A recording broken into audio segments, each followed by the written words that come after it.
of fatty liver disease.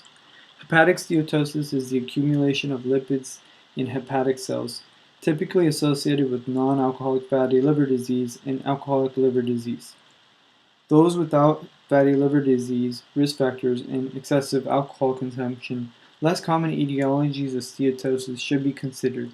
This is a case of hepatic steatosis in the setting of newly diagnosed celiac disease. Non-obese male with a history of prostate cancer status post-prostatectomy on androgen-blocking therapy referred to the hepatology clinic for abnormal imaging which showed fatty infiltration of the liver without focal lesions. His history was significant for a 30-pound weight loss over the past 4 months with 2 to 3 episodes of non-bloody loose stools daily in around the same time frame. He had no history of prior liver disease, risk factors for metabolic syndrome, excessive alcohol consumption, or viral hepatitis.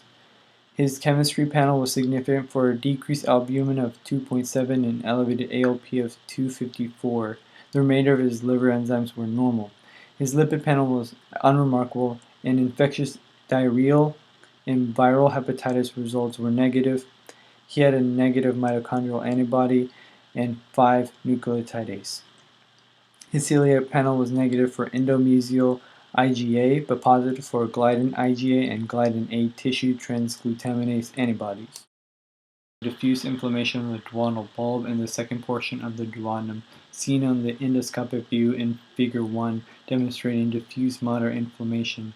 His colonoscopy was grossly normal, but his ileal biopsy showed mild lymphocytic enteritis without colitis dysplasia or microscopic colitis, seen in Figure 2 of the duodenal biopsy, the villus atrophy and the loss of the villi, flattening of the mucosa, and increased chronic inflammation on an H&E stain at 100 times magnification, and in Figure 3, duodenal biopsy again showing increased intraepithelial lymphocytes in the surface epithelium and crypts. Findings were consistent with celiac disease, and the patient was started on a strict gluten-free diet with improvement of his diarrhea. The disease of younger patients. However, literature now suggests that 19 to 34% of new cases of celiac disease are diagnosed in patients above the age of 60. It affects about 10% of patients with unexplained abnormal liver tests and 3% of patients with hepatic steatosis. The underlying mechanism causing the liver injury is poorly understood, and suspected etiologies have been suggested, including intestinal permeability leading to liver damage via bacterial translocation.